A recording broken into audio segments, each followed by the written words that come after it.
aking ulam na upo with malunggay and sardines. So, samahan niyo ako sa aking pagluluto, guys.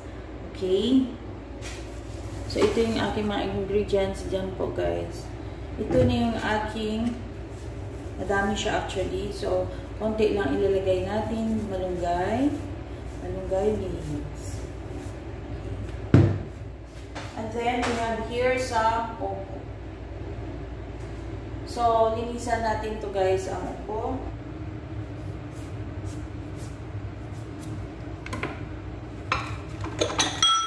Dito natin siya ilalagay, guys, ang ating upo. Okay.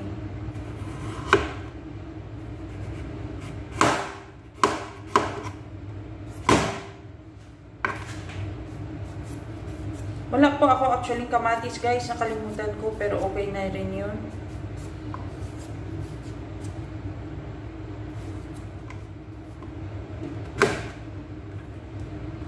So, i-slice natin siyang maliliit, guys. Okay.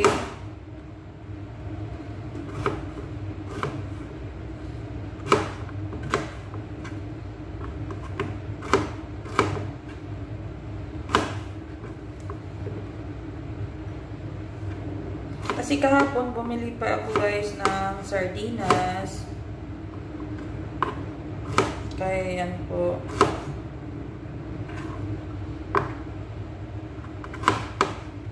Kasi pag naka-duty na ako, guys, mahirap na talaga magluto. Anyway, tomorrow, hopefully I'm still off. So, yung lulutuin ko bukas separate naman para sa mga 3 araw kong duty.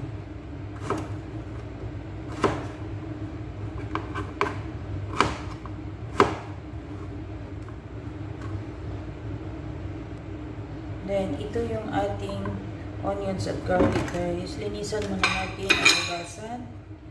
Okay. So, halatan muna natin at hugasan before natin slice.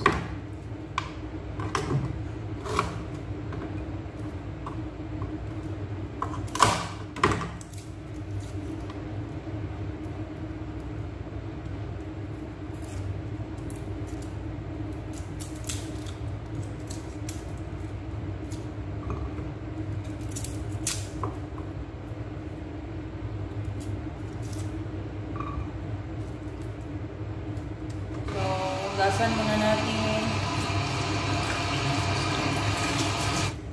So, ito na, guys. Slice na natin ng maliliit ang ating onion.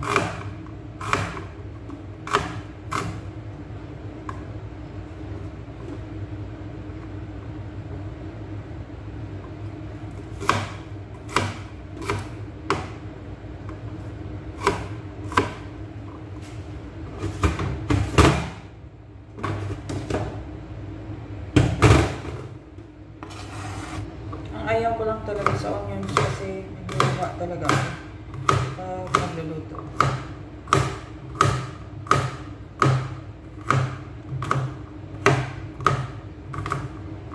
Okay. So, it's ready.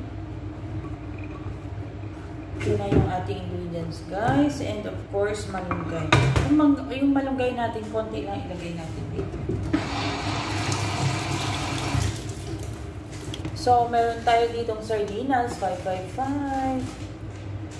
Okay. Kasi nag-sale po ito, guys. So, ito yung binili ko. Perfect. 2 sardinas ang ilagay natin para masarap. So, mag-start na tayo. Mag-fry na tayo ng ating, ipainit na natin yung ating kalan. At igisa na natin yung ating onions and garlic. So, antayin lang natin na uminit siya, guys. At habang ito ay inaantay natin, initin ko din yung aking rice. Kasi may rice pa akong natira. Sayang naman po. So, ito tayo sa kabila. Okay, mainit na to. Lagyan na natin ng konting mantika.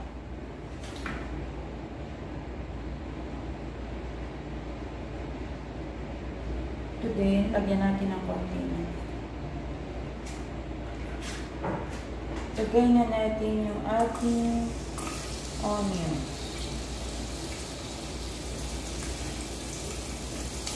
Ay, garlic pala. Dito, lagyan din natin ng konti garlic.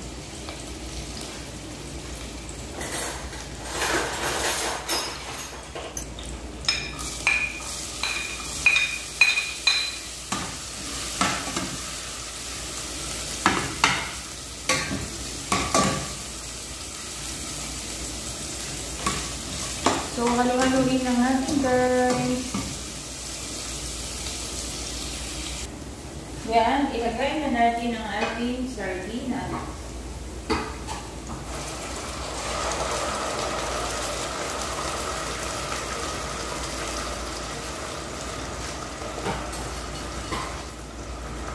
Dalawahin na natin, guys, para masarap.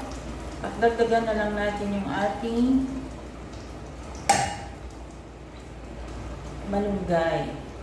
Okay?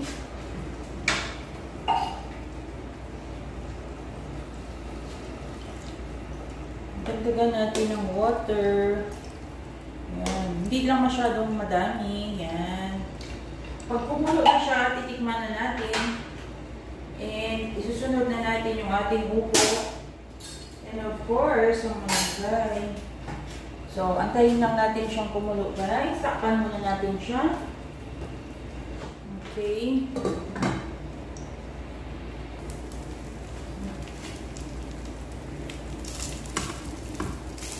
So, ito yung ating kanin. Gisa-gisa lang natin, guys. Kasi galing talaga siya sa ref. Wala kasi akong microwave. Hindi pa ako nakabili, guys. Wala pa tayong pambili for now. Siguro sa mga susunod na buwan na. Kasi madami tayong inuuna ng mga importante pang mga bagay.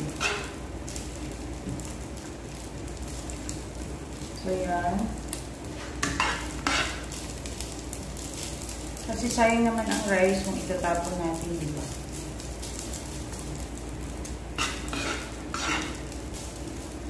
Ipa-dry natin to. Kasi sayang siyang itapon. Actually, guys, konti lang ang sinasayang ko, mga isang isang kalahating cup ng rice na good for 1 day and a half or 2 days na yun. Kaya lang minsan, hindi na ako nakakain.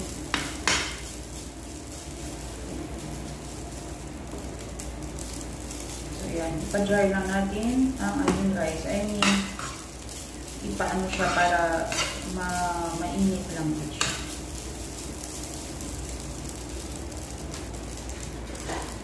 And of course, kumulo na ito. So, tikman na natin, guys, kung kailangan natin bang mag-add ng ano pa mga ingredients like salt, pepper, konting salt na lang ang i-add natin, guys. Then okay na siya. Hindi na natin dagdagan ng kung ano-ano pa mga ingredients. So, dadagdagan natin ng salt at i-add na natin ang ating upo. Okay. Dinagdagan ko na siya, guys, ng pinch of salt. I-add na natin ang ating upo. Sigurado maging yummy to later. Yan. Super yummy na siya actually. Tingnan.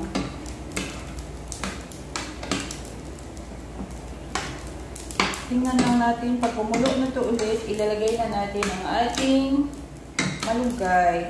And we have a very healthy ulam na po. So, takpan natin ulit. Konting asin pa.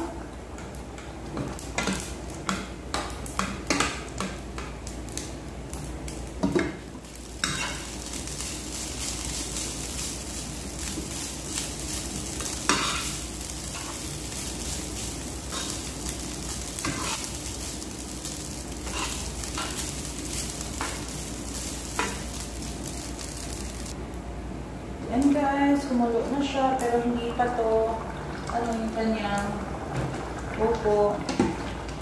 After some time.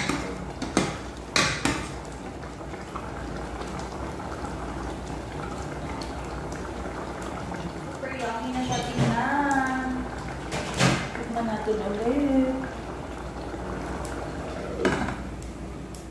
Sarap. Itong rice naman natin guys, okay na yan. So, ilagay na natin siya sa lalagyan. Ilagay na natin ito sa ating lalagyan. Okay na ito. Parang toasted rice na siya. At magpiprito din tayo ng isda.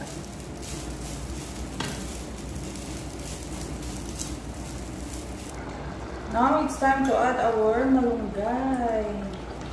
So, yan na guys, ang malunggay natin.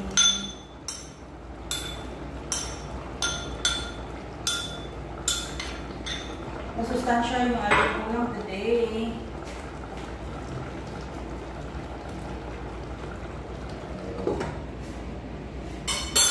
So, exchange na natin siya guys. I-remove na natin to from heat. Maluluto na lang yung malunggay sa init. Okay? So, for a while. Dito na tayo magpiprito. Okay? Maluluto lang yung malunggay mga after some time. Dahil sobrang init na siya. So, yan. Antayin lang natin na uminit ang ating mantika. At piprito tayo ng ating fish. Ni-marinate ko na actually itong isda natin kahapon. Ay, nung isang araw pa. Para masarap.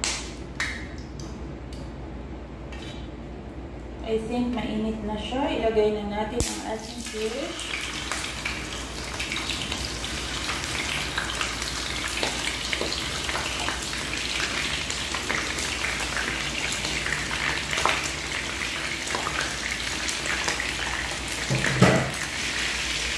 Isilip na natin sa side, guys.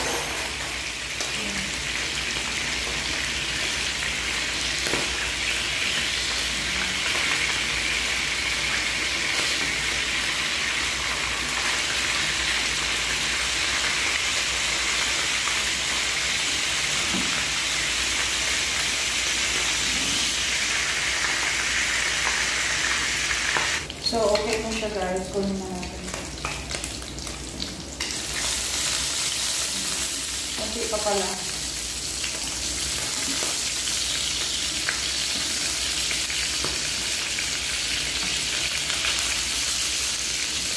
So, we are done now with our cooking guys. Tanggalin natin siya. Ilagay na natin dito.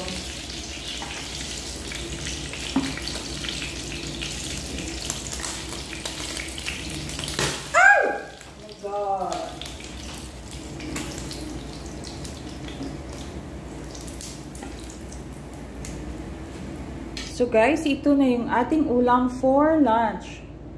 I hope you enjoyed watching my video today. Please don't forget to like and subscribe on my channel, Pink Mom RN. Thank you for watching. Have a nice day. Bye. God bless everyone. See you in my next vlog.